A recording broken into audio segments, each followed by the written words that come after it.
Hello friends, K2S chemistry classes में आपका स्वागत है। आज फिर एक नए वीडियो के साथ आप लोग के बीच में आए हैं और आज का मुख्य बिंदु है हम लोग का लैंगिक विभेद और राजनीति। इस बिंदु को पढ़ने से पहले आप इस चैनल को सब्सक्राइब कर लीजिए और लाइक बटन दबा दीजिए। चलिए एक एक पॉइंट पर हम समझते हैं और लैंगिक विभेद और राजनीति के बीच दोनों जो हम लोग को विभेद देखने को मिलेगा और इसके विभेद में राजनीतिक का क्या प्रभाव रहा है, एक एक बिंदु पर हम बहुत गहन अध्ययन से समझने का प्रयत्न करेंगे ताकि आपको एक एक बिंदु एग्जाम में आप अच्छे तरीके से लिख सके और अच्छे मार्क्स ला सके। इसको अगर अच्छे तरीके से जितने टाइम आप दीजिएगा नोटबुक्स पर उतने अच्छे से आपका मार्क्स आएगा।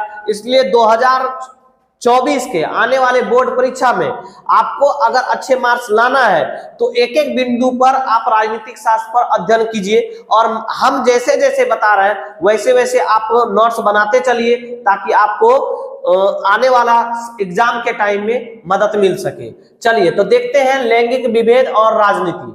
तो इस पे सबसे पहले देखेंगे फर्स्ट पॉइंट में कि लैंगिक विभेद हुआ है जो लिंग के आधार पे, यानी लिंग के आधार पे कह सकते हैं, यानी जो हमारा मानव है वो दो ही लिंग के रूप में बटा है, एक कौन, स्त्री और एक पुरुष। यानी कह सकते हैं पूरा सृष्टि जो है हमारा वह दो ही विभेद में है। एक हमारा कौन सा स्त्री में बांटा गया है और दूसरा क्या चीज में बांटा गया, पुरुष। लेकिन यहाँ समाज में आप बहुत सारे वर्ग में बांटा गया है, जाति, धर्म, समुदाय, अलग अलग चीजों में। लेकिन जो ओरिजिनल जो हम लोग कह सकते हैं, जो वास्तविक कह सकते हैं, वह दो ही आधार माना जाएगा, एक स्त्री माना जाएगा और दूसरा पुरुष माना जाएगा। चलिए तो सबसे पहले इस बात को समझ लिए कि लिंग हमारा दो आधार पे बांटा गया है। किसके आधार पे, एक कह सकते हैं स्त्री, एक पुरुष। तो यहाँ पे देखते हैं क्या बोला गया, लिंग के आधार पर समाज दो वर्गों में बांटा रहता है, महिला और पुरुष। इसमें असमानता सर्वत्र का मतलब है बहुत ज्यादा, सर्वत्र का मतलब बहुत ज्यादा, व्याप्त मतलब कहते हैं बहुत ज्यादा, मतलब सर्वत्र व्याप्त मतलब इतना ज्यादा कि कह नहीं सकते। जैसे कि आज के डेट में समाज में देखिएगा तो आपको ऐसा देखने को मिलेगा कि ऊंच नीच का भावना ज्यादा है, लड़का लड़की बीच इतना विभेद ज्यादा रहेगा कि लड़का को पढ़ाना चाहेगा लेकिन लड़कियों को पढ़ाना नहीं चाहेगा। लेकिन अगर कोई बच्चा लड़के से ज्यादा भी तेज है लड़कियां पढ़ने में और लड़कियां अगर लड़कों को मात दे रही है, फिर भी आज के समाज में लोग ऐसे भी है, व्यक्ति पाए जाते हैं जो अपनी बेटियों को आगे ना बढ़ाकर बेटों को आगे बढ़ाना चाहता है। लेकिन नहीं, कुछ ऐसा समाज में लोग भी है जो अपने बेटे के बराबर बेटियों को आगे बढ़ाते हैं। जहां आप नकारात्मक बिंदु को देखते हैं वहां आपको सकारात्मक बिंदु भी देखने को मिलती है।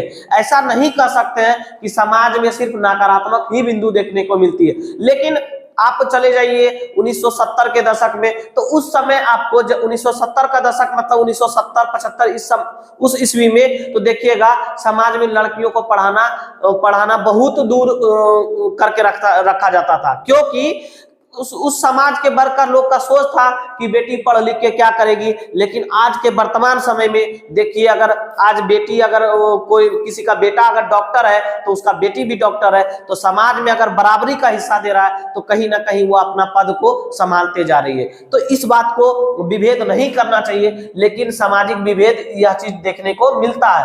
क्या सर्वत्र व्यापक देखने को क्या मिलता है, महिला और पुरुष के बीच असमानता होती है।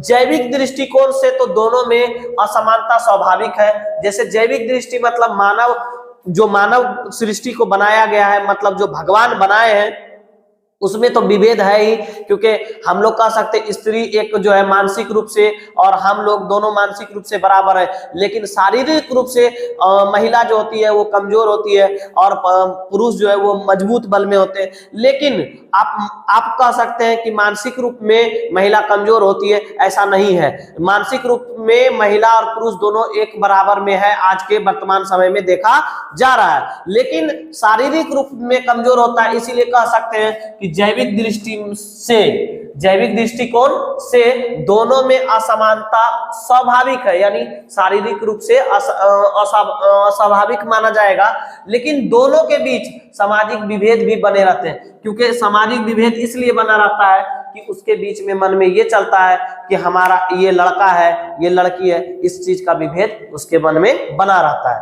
पॉइंट 1 समझने का कार्य किए। इसी प्रकार से हम पॉइंट 2 देखेंगे।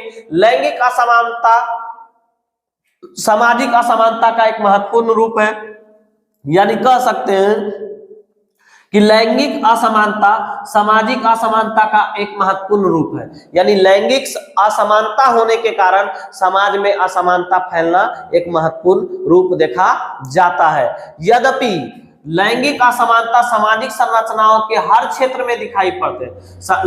कहा जाता है कि लैंगिक असमानता यानी लैंगिक जो असमानता है वह सामाजिक संरचना के हर क्षेत्र में दिखाई पड़ता है, परंतु राजनीतिक अध्ययन में शायद इस बात की पहचान की जा सकती है। जैसे कि देखिए, आप कोई भी चुनाव वगैरह होता है, महिलाएं की भागीदारी कम होती है, महिलाएं चुनाव कम लड़ती है, पुरुष ज्यादा चुनाव लड़ती है, तो राजनीतिक आधार पे आप देखिएगा कि महिलाएं की भागीदारी कम होती है और पुरुष की भागीदारी अधिक ज्यादा होती है। तो इसका मुख्य कारण क्या माना जाता है? मुख्य कारण यह माना जाएगा कि उसको महिला को सामाजिक बराबरी का हिस्सा नहीं मिलता है। सामाजिक बराबरी का अगर हिस्सा मिलेगा तो निश्चित है कि महिलाएं भी समाज में खुलकर आगे आएगी। तो अगर उसे बराबर पहचान का मौका दे, बराबर प्रतियोगिता में लाए, तभी तो वो समाज के दौड़ में आगे आएगी। तो ये समानताएं जो है लैंगिक आधार पर देखने को समाज में मिलता है। पॉइंट नंबर इसी तरफ हम लोग 3 का देखेंगे। लैंगिक विभेद पर आधारित सामाजिक विभाजन सार्वजनिक क्षेत्र। सार्वजनिक क्षेत्र का मतलब हो जाता है जो हम लोग कहते हैं कि सरकारी क्षेत्र, यानी कहीं देखिए सुनने को मिलता है कि फलनवा का बेटा जो है सरकारी नौकरी करता है, तो सार्वजनिक क्षेत्र का मतलब हो गया, उसको बोलेंगे जो सरकारी विभाग का क्षेत्र में हो उसे सार्वजनिक क्षेत्र बोलेंगे। तो कहीं कहीं देखिए पुरुष देखेंगे सिपाही की नौकरी करता है, कोई जो है आपका जो पुरुष वर्ग का है वो देखिए डॉक्टर का आप पद पे है, कोई इंजीनियर के पोस्ट पर है। लेकिन यही चीज आप सामाजिक विभाजन में क्या देखने को मिलता है कि लैंगिक जब विभेद होता है तो महिलाओं को सामाजिक विभाजन का सामना करना पड़ता है, क्योंकि वह सार्वजनिक क्षेत्र में भी उतनी भूमिका नहीं निभा पाती है और ना ही निजी क्षेत्र में। यह कह सकते हैं निजी क्षेत्र का मतलब यह है कि महिलाएं जो है खुलकर अपना जो है निर्णय नहीं ले सकती है, खुलकर चुनाव में भाग नहीं ले सकती है, खुल के अपना बिजनेस को नहीं कर सकती है। निजी क्षेत्र यही है कि वो अपना कार्य को सही से निष्पादन यानी कि सही तरीके से नहीं कर पाना ही क्या कहलाता है, निजी क्षेत्र कहलाता है। दोनों में स्पष्ट रूप से दिखाई पड़ता है, यानी निजी क्षेत्र में दोनों में क्या है, सार्वजनिक क्षेत्र एवं निजी क्षेत्र में दोनों में सामाजिक विभाजन का असर देखने को मिलता है लैंगिक विभेद के आधार पर। किसके आधार पर? लैंगिक विभेद के आधार पे, क्योंकि लैंगिक विभेद के आधार पे सरकारी नौकरियां में और निजी नौकरी में क्या होता है, महिलाओं की भागीदारी कम होती है। ये बात समझ में आ गया। तो जैसे कि लड़के एवं लड़कियों के पालन पोषण के क्रम में ही परिवार में यह भावना विकसित हो जाता है। जिस समय बच्चा जन्म लेता है उसी समय देखने को मिल जाता है कि बेटा हुआ तो भाई उसका लालन पालन बहुत अच्छे तरीके से हो रहा है, लेकिन जैसे ही उसी महिला का अगर बेटी पैदा होती है तो उसी पुरुष का सोच बन जाता है, ओ बेटी पैदा हुआ, इसका लालन पालन सही ढंग से नहीं करना चाहिए। लेकिन ऐसा नहीं है कि वह अगर उसे समाज में अगर बेटियों को अगर आगे बढ़ाया जाए तो वह भागीदारी नहीं लेगी।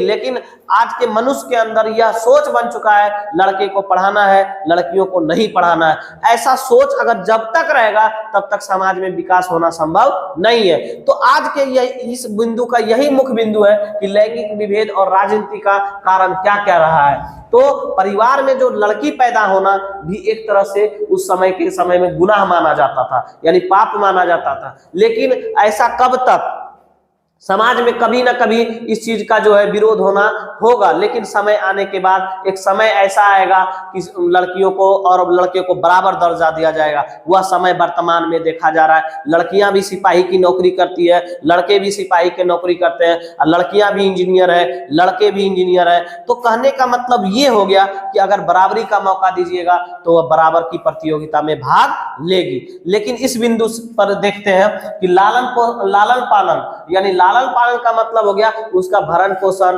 उसका खान पान अच्छी तरीके से करते। कब? किसके? लड़के का।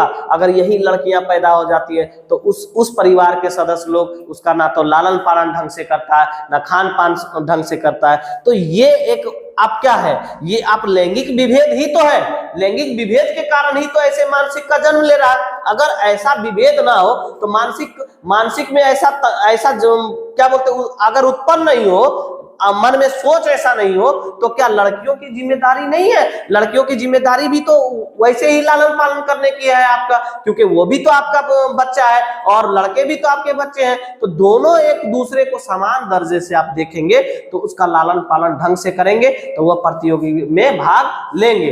लेकिन यहाँ देखने अब क्या होता है, और भविष्य में यह मनुष्य के दिमाग में सोच हो जाता है कि भविष्य में लड़कियों की मुख्य जिम्मेदारी क्या है? गृहस्थी चलाना। गृहस्थी का मतलब बस समझते हैं? नहीं समझते। चलिए बताते हैं। गृहस्थी का मतलब है कि बेटी बड़ी हो गई, शादी कर दीजिए, शादी करके दूसरे के घर में चला गया तो चला गया, वहां का घर का लालन, घर का मतलब खाना पकाना, कपड़े धोना, ये सब और सारा वगैरह काम जो है और महिलाओं लड़कियों को सौंप दिया जाता है। तो लड़कियां खाली गृहस्थी चलाने के लिए ही नहीं पैदा हुई, वह समाज में भाग लेने के लिए भी पैदा हुई, लेकिन उसे समाज में बराबर का मौका दिया जाए तो। लेकिन यहाँ पे क्या कहा गया कि गृहस्थी चलाने और बच्चे का लालन पालन पोषण तक सीमित होती है। इसी कारण लैंगिक विभाजन हो जाता है। यानी लैंगिक विभाजन होने का कारण बहुत सारा माना जाएगा। एक कारण यह आप देखने को मिला कि लड़का लड़की का पालन पोषण में भेदभाव, उसके बाद सार्वजनिक क्षेत्र तथा निजी क्षेत्र में लड़का लड़की का पीछे भेदभाव, ये सब कारण के होने पर सामाजिक विभाजन हो जाता है। लड़के को उच्च किस्म से देखा जाता है और लड़कियों को नीच भावना से देखा जाता है। यह समाज के लिए विनाशक रूप है, यह नहीं होना चाहिए। इसी प्रकार से हम लोग लैंगिक विभेद और राजनीतिक में बिंदु 4 को देखते हैं, 5 को देखते हैं। इसी प्रकार से और बिंदु को देखने को मिलता है। चलिए आगे वाला बिंदु को हम लोग फिर से देखते हैं। तो चलिए इसी प्रकार से हम लोग पॉइंट 4 देखते हैं। तो पॉइंट 4 में देखने से पहले एक बात बताते हैं कि पहले के समय में ऐसा था, प्राचीन काल की बात थी। तो प्राचीन काल में क्या होता था, नारियों का पूजा की जाती थी। और आज भी कहीं ना कहीं समाज में देखने को मिलता है, बहुत जगह नारी को सम्मान दिया जाता है, लेकिन बहुत जगह नारी को सम्मान नहीं दिया जाता है। लेकिन प्राचीन काल में नारियों को सम्मान दिया जाता था। तो बिंदु इसमें कहा जा रहा है पॉइंट नंबर 4 में कि प्राचीन काल के समाज में नारियों का गौरवपूर्ण स्थान था। गौरवपूर्ण का मतलब है कि पुरुष के बराबर स्थान था और पुरुष से कई गुना अधिक मर्यादा माना जाता था किसको? स्त्री को। तो ये प्राचीन की परंपरा रही है। लेकिन आज के वर्तमान समय में और मध्यकालीन समय में नारियों की स्थिति बहुत खराब होती चली गई। तो इसमें यह है, उन्हें पुरुषों के समान अधिकार प्राप्त थे। जैसे क्या कि घर पूजा व्यवस्था में कार्य करना, फिर और पढ़ाई लिखाई में, सारे चीज में जो नारियों को एक समान अधिकार दिया जाता था। लेकिन इन्हें गृह लक्ष्मी के नाम से भी पुकारा जाता है। तो एक बात यहां से इस बिंदु को समझने का प्रयास करेंगे कि गृह लक्ष्मी, तो गृह लक्ष्मी का मतलब है कि गृह का जो कह सकते हैं कि धन और लक्ष्मी का वास हो। तो यानी जहां पे महिला वास करती है वहां पे क्या लक्ष्मी वास करेगी, और गृह में अगर महिला ना हो तो लक्ष्मी का वास नहीं होगा। तो कहना यह बिंदु से यह साबित हो रहा है कि प्राचीन काल में महिला का जहां वास होता था वहां आपका लक्ष्मी का भी वास होता था। इसलिए उसे एक नाम से जाना जाता था। कौन सा नाम से? गृह लक्ष्मी के नाम से पुकारा जाता था। किसे? महिला को। किस काल में? प्राचीन काल में। कोई दिक्कत? अब यहाँ पे समझते हैं, यह विश्वास था कि जहां नारी का सम्मान होता है वहां देवता का निवास होता है। यह किस काल की बात कर रहे हैं? प्राचीन काल की बात कर रहे हैं। लेकिन आज के काल में क्या होता है, जहां नारी देखे वहीं डंडा लेके पीटना स्टार्ट कर देते हैं लोग। समाज के लोग ऐसे बिगड़े समाज के लोग होते हैं। लेकिन नहीं, नारी को अगर सम्मान दिया जाता है तो वो देवता के पूजने के समान के बराबर है। ऐसा प्राचीन काल के इतिहास में वर्णन है। तो हम लोग कहा जाता है कि जब नारी का सम्मान होता है तो देवता निवास करते। कहाँ? उस घर में। लेकिन धीरे धीरे नारियों की स्थिति प्राचीन काल से जब मध्यकाल में आए, यानी बीच वाला काल, और आज के समय को हम लोग कहते हैं वर्तमान काल, तो धीरे धीरे जब मध्यकाल बढ़ते गया तो धीरे धीरे नारियों की स्थिति खराब होती चली गई। नारी का स्थिति दिन प्रतिदिन जो है दर से बदतर होते चला गया। क्यों? क्योंकि उसे श्रम के आधार पे, श्रम का मतलब हो गया काम के आधार पे, किसके आधार पे? इसको कह सकते हैं काम के आधार पे, यानी काम के आधार पे श्रम के लैंगिक विभाजन ऐसा किया गया कि, यानी श्रम का मतलब काम का ऐसा विभाजन किया गया कि नारी को, महिला को घर के अंदर सारे काम पूरा करना था। जैसे क्या? खाना पकाना यानी खाना बनाना, कपड़े की सफाई करना यानी घर की साफ सुथरा करना, और कपड़े धोना, बच्चे का लालन पालन करना इत्यादि। इस प्रकार से ऐसा लैंगिक विभाजन हुआ कि महिलाएं जो है बीते समय में क्या होने लगा, वह घर में सिमट के रहने लगी, और वह महिलाएं धीरे धीरे ऐसा हुआ कि वह मध्यकाल में उसकी स्थिति इतनी बदतर हो गई, वह एक सिमट कर रह गई। तो यह, लेकिन आज के वर्तमान समाज में थोड़ा सा महिलाओं को छूट मिला, जिसमें वह भागीदारी अपनी सुनिश्चित करने लगे। तो ये सब देखने को मिलता है। अगर समय के साथ समाज में अगर परिवर्तन करना है तो महिलाओं को भी समान आजादी देना चाहिए, क्योंकि अगर महिलाओं को समान आजादी देंगे पढ़ने लिखने का, तो वह एक अपनी भागीदारी सुनिश्चित करेगी। लेकिन आज के वर्तमान समय में ऐसे थोड़ा बहुत देखने को मिलता है। लेकिन लैंगिक विभाजन में यह बात बताया जा रहा है कि सामाजिक विभाजन होने के बाद, श्रम विभाजन होने के बाद ऐसा हुआ कि महिलाएं की स्थिति बदतर होती चली गई। पॉइंट नंबर हम लोग 4 समझ चुके हैं। पॉइंट नंबर इसी प्रकार 5 हम लोग देखेंगे। तो पॉइंट नंबर 5 में क्या है? भारत एक कृषि प्रधान देश है। हम लोग जानते हैं कि भारत एक ऐसा प्रधान देश है, कृषि प्रधान देश है, क्योंकि भारत के मूल जो वासी हैं, जो भारतीय हैं, उनका मुख्य व्यवसाय क्या माना जाता है? कृषि माना जाता है, क्योंकि अपना जो है जीवन यापन वह मुख्य रूप से कृषि के ऊपर निर्भर करते हैं। क्योंकि 80% भारत की जो आबादियां हैं, जो मानी जाती है, वह पूरा का पूरा कृषि के ऊपर निर्भर करती है। तो एक बात यह साबित होता है कि हमारा जो भारत के लोग हैं, मुख्य रूप जिससे जो भारतीय मूल कहलाते हैं, वह किसके ऊपर निर्भर करते हैं? कृषि के ऊपर निर्भर करते हैं। बात समझ में आ गया? तो इसीलिए कि भारत एक कृषि प्रधान देश कहा जाता है। सवाल पूछा जाएगा बेटा कि भारत क्या है? कृषि प्रधान, तो व्यवसायिक प्रधान, इस प्रकार से ऑप्शन दिया रहेगा। लेकिन आपको क्या बताना है कि भारत एक कैसा प्रधान देश है? कृषि प्रधान देश है। बात समझ में आ गया? अब यहां से चलते हैं आगे। यहाँ के लोगों का आजीविका का मतलब बुझते हैं? जीवन यापन, जिस पर निर्भर करता है उसे कहते हैं आजीविका। तो आजीविका का मतलब हो गया जीवन यापन, या जिस चीज पर निर्भर करता है। जैसे मान लीजिए मेरा नौकरी है, तो नौकरी है तो हम किसके ऊपर निर्भर कर रहे हैं? हम अपने नौकरी के ऊपर निर्भर कर रहे हैं। तो मेरी आजीविका क्या हो गया? सरकारी नौकरी। किसी का जीविका, मान ली दुकान खोल के बैठा है, तो उसकी जीविका क्या हो गया? वो दुकान से जो आय का स्रोत है, यानी जो बेच के कमा रहा है, वही उसका जीविका कहलाएगा ना। तो उसी प्रकार लोगों का आजीविका का मुख्य स्रोत मतलब उसका सब चीज निर्भर उसी के ऊपर। जैसे मान लीजिए कोई इंसान अगर कपड़ा खरीदना चाहेगा, तो वो तो कृषि का धान उपजाएगा, फिर उसको बेचेगा, तभी तो वो कपड़ा खरीदेगा। तो इसका मुख्य स्रोत ही कृषि था, यानी चाहे वह कुछ भी करेगा तो वह कृषि के ऊपर ही निर्भर रह के कर सकता है। ये सब बात समझ में, यहां तक के समझ में आ गया होगा। तो लेकिन सच्चाई यह है, क्या सच्चाई है? इस बात को जानने का कोशिश करेंगे। लेकिन सच्चाई यह है, आज कृषि का स्थिरीकरण मतलब धीरे धीरे सिमटता जा रहा है। क्या चीज सिमटता जा रहा है? कृषि सिमटता जा रहा है, स्थिरीकरण हो रहा है। सन 1991 से सन 2001 ईस्वी जनगणना के आंकड़े, यानी एक बात यहां समझो बेटा कि जनगणना हर एक दशक में होता है। दशक का मतलब समझते हो? नहीं समझते हो तो समझो। दशक का मतलब होता है 10 साल को एक दशक बोलते हैं। 10 साल जब पूरा होता है तो हम लोग उसको बोलते हैं एक दशक। तो जनगणना जो होती है वह एक दशक में एक ही बार होता है, यानी कह सकते हैं कि 10 साल में एक बार जनगणना होती है। तो 2001 में हुआ, फिर 2001 के बाद 10 जोड़ लीजिए, कितना होगा? 2011। तो 2011 में भी जनगणना हुआ होगा, है ना। फिर उसी प्रकार जोड़ लीजिएगा आप, 11 से जोड़ लीजिए तो 22, तो 22 में भी जनगणना होगा, है ना। तो जनगणना ये जो है एक दशक में होती है, यानी 10 वर्षों के अंतराल में, यानी 10 वर्ष के अंतराल होने के बाद वह कहलाता है कितना दशक, एक दशक कहलाता है। क्लियर है पॉइंट।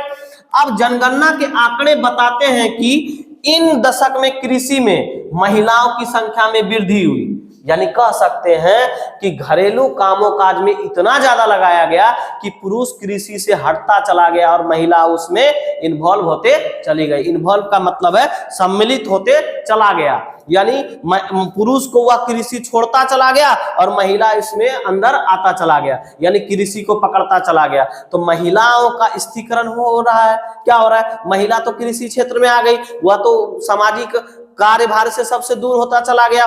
तो महिला के लिए यह दुर्दशा ही माना जाएगा ना, क्योंकि दुर्दशा इसलिए माना जाएगा कि महिलाओं को ना तो पढ़ने से वंचित रखा जा रहा है, समाज से कोसों दूर रखा जा रहा है, चुनाव में भाग लेने के से दूर रखा जा रहा है। ऐसा करने से महिलाएं कभी भी बराबरी का दौर में शामिल नहीं हो पाएगी। अगर उसे शामिल करना है तो उसे एक पहलू में लाना होगा, यानी एक समाज के एक कटघरे जैसे एक बराबर तराजू में लाना होगा। उसको क्या करना होगा, समान शिक्षा देना होगा, समान मान लीजिए उसके एक व्यवस्था में खान पान लालन पालन करना होगा। ये सब देखना पड़ेगा, तभी एक महिलाएं आगे बढ़ सकती है। तो इस बिंदु में देखेंगे कि कृषि महिलाओं की संख्या में वृद्धि हुई। इन बातों की पुष्टि निम्नलिखित आंकड़ों से की जाती है। निम्नलिखित आंकड़ों का मतलब क्या होता है बेटा, निम्न का मतलब होता है नीचे, लिखित का मतलब है लिखा हुआ। जो नीचे लिखना है शब्द को, तो उस शब्द में एक शब्द जोड़ा जाता है। कौन सा शब्द, निम्नलिखित एक शब्द है कि निम्नलिखित आंकड़े से। आंकड़ा का मतलब है क्या, जैसे मान लीजिए हमारे परिवार में 10 आदमी है, तो 10 आदमी की संख्या बता रहे किसी आदमी को, तो 10 आदमी मतलब क्या है, हमारे घर की जो आंकड़ा है वह कितना है, 10। तो उसी तरह आंकड़ा मतलब लिखा हुआ जो चीज है उसको कहेंगे आंकड़ा। ठीक है। तो अब यहाँ पे एक बिंदु समझते हैं, पॉइंट नंबर 1 में क्या कहता है कि निम्नलिखित आंकड़े से की जाती है। कृषि कार्य क्षेत्र में महिलाओं की कुल भागीदारी 40% है। यानी कह सकते हैं कि जिस समय से महिलाएं वर्तमान मतलब कह सकते हैं प्राचीन काल से महिलाएं जब चलती थी तो उसकी आबादी कृषि क्षेत्र में कितना था, कृषि क्षेत्र में जो भाग लेने की प्रक्रिया थी वह 40% थी। उस और आए समय में वह बिंदु को पॉइंट नंबर 2 को, यानी एक नंबर और दूसरे नंबर को देखते हैं इस प्रकार और समझते हैं उस पर। चलिए बच्चों देखते हैं। तो पॉइंट 1 देख लिए थे, तो पॉइंट यहाँ पे ये बिंदु 2 देखते हैं कि आज की तारीख में कुल पुरुष कामगारों में 53% पुरुष रहा है। यानी कह सकते हैं कि जहां पहले पुरुष 100% काम करता था, वहां घट के धीरे धीरे कितना प्रतिशत पे आ गया, 53% पे। उसी प्रकार से महिला जो है 100% में धीरे धीरे 40% जो थी, 40% काम करती थी, वह धीरे धीरे बढ़ता कितना प्रतिशत पे आ गया, 75% पर कृषि क्षेत्र में काम करने लगा। तो यह महिलाएं की भागीदारी कृषि में देखने को मिलने लगा। इसी प्रकार से ग्रामीण महिला कामगारों में 85% यानी 85% महिलाएं ग्राम की, जो ग्रामीण महिलाएं रहने वाली होती है, जो हम लोग गांव आम बोलचाल भाषा में बोलते हैं गांव घर की महिलाएं, तो जो गांव घर की महिलाएं होती है वो 85% महिलाएं कृषि का काम करती है।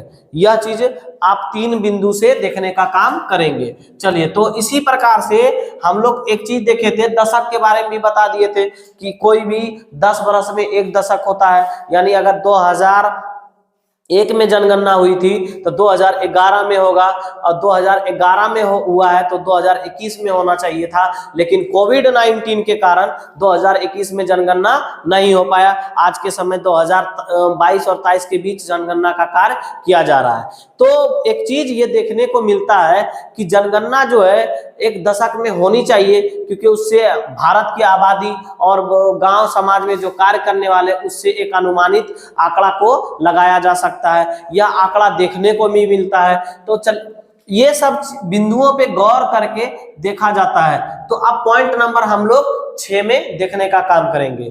तो भारत के प्रमुख आर्थिक क्षेत्र, हमने पहले भी बताया कि भारत एक कृषि प्रधान देश है और यह इसका मुख्य व्यवसाय, भारतवासियों का जो है मुख्य व्यवसाय कृषि माना जाता है। उसी प्रकार से आर्थिक क्षेत्र, आर्थिक क्षेत्र का मतलब है कि जहां से वह पैसा कमाया जा सकता है, जहां से वह अपना इनकम सोर्स कर सकता है, जैसे कह सकते हैं जहां से आयात निर्यात करने का उसके पास साधन हो, तो वैसे क्षेत्र को आर्थिक क्षेत्र कहते हैं। तो आर्थिक क्षेत्र जो होता है भारत के, जो वो भारत के आर्थिक क्षेत्र हमारा कहलाता है कृषि। लेकिन आर्थिक क्षेत्र में जो कृषि है उसमें सबसे बड़ा योगदान अगर किसी का है तो वो है महिला का, क्योंकि बताए हैं कि जैसे जैसे ईस्वी बढ़ता गया महिलाएं की भागीदारी कृषि क्षेत्र में बढ़ता गया। जहां 40% महिलाएं काम करती थी वह धीरे धीरे बढ़कर कितना प्रतिशत पे आ गया, 85% तक महिलाएं काम करने लगी।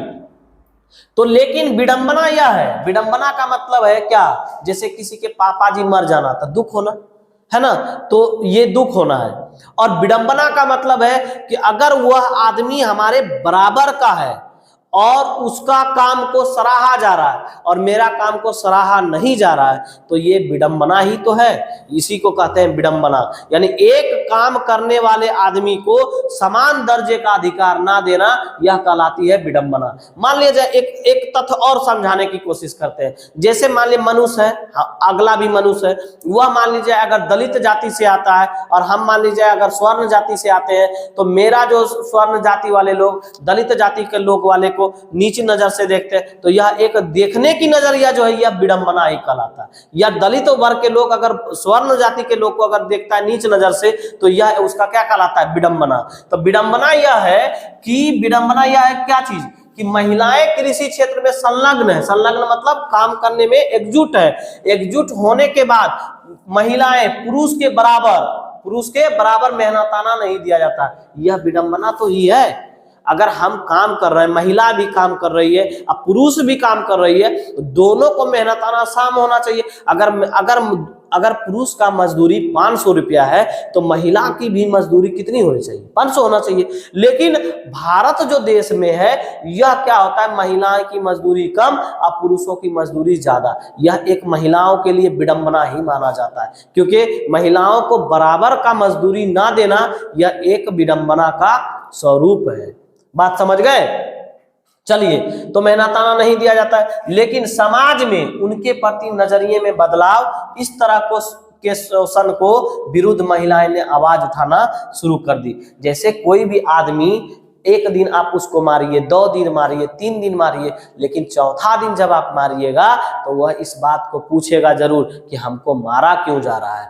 तो या तो फिर अगर किसी आदमी को रोज आप बिना पैसे दिए खटा रहे हैं या कम पैसे दे के खटा रहे हैं, 1 दिन नहीं बोलेगा, 2 दिन नहीं बोलेगा, 3 दिन नहीं बोलेगा, चौथा दिन यह आपसे सवाल जरूर पूछेगा कि हमको कम मजदूरी दे के क्यों खटाया जा रहा है।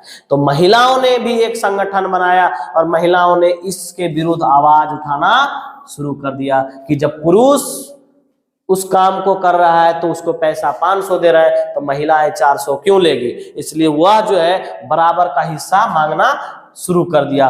तो महिला प्रत्येक क्षेत्र में पुरुष के बराबर दर्जा प्राप्त करने के लिए आंदोलन शुरू किया, जिसमें नारी आंदोलन के नाम से भी जाने जाते हैं। कई जगह नारी आंदोलन विकसित हुआ और इतना मात्रा में देखने को मिला कि नारियों ने अपने मूलभूत अधिकार के लिए लड़ना प्रारंभ कर दी। और ये समाज में आज के दिन जो नारी का हिस्सा है देखने को मिलता है, चाहे वह पंचायती राज चुनाव में हो, चाहे आपका कोई विभाग में हो, चाहे वो सरकारी विभाग हो, चाहे वो निजी विभाग हो, उसमें महिलाओं बढ़ चढ़ के भाग लेना कह सकते हैं शुरुआत कर दिया है, जिसके कारण महिलाएं की आज भागीदारी सुनिश्चित होते दिख रही है। यह बिंदु हम 6 में देखने का काम किए हैं। इसी प्रकार बिंदु आगे को देखते हैं। तो चलिए पॉइंट हम 7 देखते हैं। तो भारत के महान पुरुष स्वामी विवेकानंद, तो भारत के महान पुरुष जो थे स्वामी विवेकानंद, तो स्वामी विवेकानंद के बारे में जितना कहा जाए उतना ही कम है, क्योंकि इनका तुलना किसी से करना मुश्किल ही नहीं, नामुमकिन है। इसी के उपलक्ष्य में 12 जनवरी को युवा दिवस मनाया जाता है। किनके उपलक्ष्य में? स्वामी विवेकानंद के उपलक्ष्य में। ठीक है, तो स्वामी विवेकानंद ने क्या कहा कि नारियों की स्थिति सुधार लाए बिना समाज कल्याण की बात सोचना भी मुश्किल ही नहीं नामुमकिन है। यानी अगर समाज को कल्याण करना है, समाज को आगे बढ़ाना है, तो नारियों की स्थिति में सुधार लाना होगा। कौन बोले थे? स्वामी विवेकानंद, जो भारत के महान पुरुषों में एक हस्ती रखते हैं, उन्होंने यह बात कहा था। तो उसी प्रकार यानी कल्याण की बात सोचना उसी प्रकार है जैसे कि एक पंख से उड़ान भरना। आप बताइए, कोई भी पक्षी एक पंख से कोई उड़ान भर सकता है? नहीं भर सकता। उसे उड़ान भरने के लिए दोनों पंख की जरूरत है। तो इसीलिए कहा, स्वामी विवेकानंद ने कहा था कि अगर समाज को कल्याण करना है तो एक पंख पुरुष रहेगा तो दूसरी पंख महिलाओं का होना जरूरी है। तभी दोनों पंख अगर होगा तभी समाज का कल्याण होना संभव है। तो लेकिन आज विश्व में सभी देश विकसित अथवा विकासशील महिला सशक्तिकरण की चुनौतियों का सामना कर रहा है। तो सशक्तिकरण का मतलब हो गया कि महिला को सशक्त बनाना, यानी पुरुष के बराबर मुकाबले में खड़ा करना, पुरुष के मुकाबले में उसे एक अपना समाज में नाम रोशन करना, अपना भागीदारी सुनिश्चित करना, जैसे नौकरियों में भाग लेना, प्राइवेट सेक्टर में भाग लेना, अनेक प्रकार के भाग लेने की प्रक्रिया को हम लोग एक विकसित और विकासशील देश दोनों को एक सामना करना पड़ रहा है कि महिला सशक्तिकरण हो जाए। अब विकसित किसे बोलते हैं? तो विकसित देश उसको बोलेंगे जिस देश की प्रति व्यक्ति आय अधिक होगा, है ना। और विकासशील देश उसको बोलेंगे जिस देश का प्रति व्यक्ति आय कम होगा। अब इस बिंदु को समझेंगे, प्रति व्यक्ति आय अधिक और प्रति व्यक्ति कम किसे कहेंगे। जैसे मान ली जाए अगर हमारे गांव में 10,000 आदमी रहते हैं और उसकी आय 1 रुपया होना चाहिए, तो अगर आय 10,000 के जगह 20,000 हो तो प्रति व्यक्ति कितना आय हो गया? 2 रुपया। तो आय अधिक हुआ ना। अगर हमारे इसी गांव में भी 10,000 आदमी रहे और आय हो 500, तो बताइए 5,000 हो, तो बताइए तो सबको कितना मिलेगा? आधा हो गया, है ना। तो इसी लेके अगर ये 10,000 की आबादी में 5,000 हो तो 50 पैसा होगा। तो प्रति व्यक्ति आय कम गया ना, इसका प्रति व्यक्ति आय बढ़ गया। तो विकसित देश उसको बोलेंगे जो प्रति व्यक्ति आय उसका अधिक हो, और विकासशील हुआ बोलेंगे जो प्रति व्यक्ति आय कम हो। लेकिन हमारा भारत देश जो है वह किसके अंतर्गत आता है? विकासशील देश के अंतर्गत। पूछेगा भारत कैसा देश है, तो विकसित बोलेंगे या विकासशील? तो उसको भारत बोलेगा कि एक विकसित देश नहीं माना जाएगा, उसको विकासशील देश बोलेंगे, क्योंकि भारत एक विकास रत्न देश है, विकास की ओर अग्रसर हो रहा है, इसलिए हम लोग भारत को एक विकासशील देश के नाम से जानते हैं। अब आते हैं पॉइंट नंबर 8 में। लोकतंत्र में सत्ता में भागीदारी में किसी तरह का भेदभाव नहीं किया जाना चाहिए। कहा जाता है कि अगर लोकतंत्र है तो उसमें सत्ता में किसी तरह का भेदभाव नहीं किया जाना चाहिए, क्योंकि अगर भेदभाव करेंगे तो महिला और पुरुष का समानता दर्शाना संभव ही नहीं, असंभव हो जाता है। सत्ता में सुनिश्चित भागीदारी ही महिलाओं को राजनीतिक रूप से सशक्त कर सकती है। अगर पुरुष के मुकाबले महिला अगर चुनाव में भाग लेगी और भाग लेने के बाद जीत के सत्ता में बराबर के हकदारी बनेगी तो महिला एक सशक्त हो जाएगी, महिला जो है अपना भागीदारी सुनिश्चित कर लेगी, है ना। अब आते हैं पॉइंट नंबर 9 में। ब्रिटेन में सन 1928 ईस्वी में महिलाओं को जब हो रहा है सब अत्याचार के विरुद्ध, तो उसने महिलाओं को एक अधिकार दिया। क्या अधिकार दिया? वोट, मताधिकार का अधिकार। मताधिकार का मतलब हो गया वोट का अधिकार, यानी अपना मत उसी राजनीतिक दल को देगा जो महिलाओं के बारे में अच्छा सोचे, महिला के प्रति काम करे। तो यह कह सकते हैं ब्रिटेन में सन 1928 ईस्वी में सार्वजनिक वयस्क मताधिकार की मान्यता मिली, वयस्क मताधिकार की मान्यता मिली। इसी प्रकार से प्रत्यक्ष लोकतंत्र के देश स्विट्जरलैंड में 1971 ईस्वी में महिलाओं का मताधिकार प्राप्त हुआ। यानी सन 1928 ईस्वी में ब्रिटेन के महिलाओं को मताधिकार प्राप्त हुआ। उसी देश में एक और देश कहलाता था, कौन? विश्व में स्विट्जरलैंड में कब महिलाओं को मताधिकार का प्राप्त हुआ? सन 1971 ईस्वी में। अब एक शब्द आता है यहाँ पे, प्रत्यक्ष लोकतंत्र। प्रत्यक्ष का मतलब होता है जिसमें सीधे रूप से जनता भाग लेती है। किसमें भाग लेती है? लोकतंत्र में। लोकतंत्र में सीधे रूप से जनता भाग लेती है, उसे बोलते हैं प्रत्यक्ष लोकतंत्र। यानी जैसे हमारे यहाँ प्रधानमंत्री का चुनाव होता है, बिहार का मुख्यमंत्री का चुनाव होता है, तो इसमें जितना भी मंत्री का चुनाव होता है, जो एमएलसी एमएलए सब जो चुनाव होता है, उसमें सीधा जनता वोट करती है और वोट बैंक जीत के जाती है। जैसे हमारे गाँव में छोटा स्तर में ले लीजिए, पंचायत का मुखिया चुनाव लड़ता है, तो मुखिया बनाने के लिए हम लोग मतदान करते हैं, तो ये एक प्रत्यक्ष लोकतंत्र का उदाहरण माना जाता है। इसी प्रकार से हम लोग देखते हैं पॉइंट नंबर 10 को। तो पॉइंट नंबर हम 10 में देखते हैं कि विश्व स्तर पर नारी आंदोलन शुरू हुआ जब महिलाओं के प्रति अत्याचार होने लगा, महिलाओं की भागीदारी नहीं दी जाने लगी, तो महिला देखते देखते विश्व स्तर पर क्या होने लगा, आंदोलन छेड़ दिया और अपनी भागीदारी सुनिश्चित किया। और सुनिश्चित कर आंदोलन शुरू होने के बाद अपनी भागीदारी सुनिश्चित की, और उसी का परिणाम है कि आज विश्व के अधिकांश देशों में महिलाओं पुरुषों के से कंधे मिलाकर चल रही है। आज महिलाएं वैज्ञानिक भी है, प्रबंधक बैंक सेवा में है ना, प्रबंधक बैंक सेवा इंजीनियर पद पर आसीन है और पुरुषों के बराबरी करने में सक्षम नजर आ रही है। जैसे उदाहरण आप ले लेते हैं भारत की महिला कल्पना चावला है ना, कल्पना चावला है, सुनीता विलियम्स है, ठीक है। आज के डेट में एक महिला रेल ड्राइवर बनी है, ऋतु यादव नाम है उसका।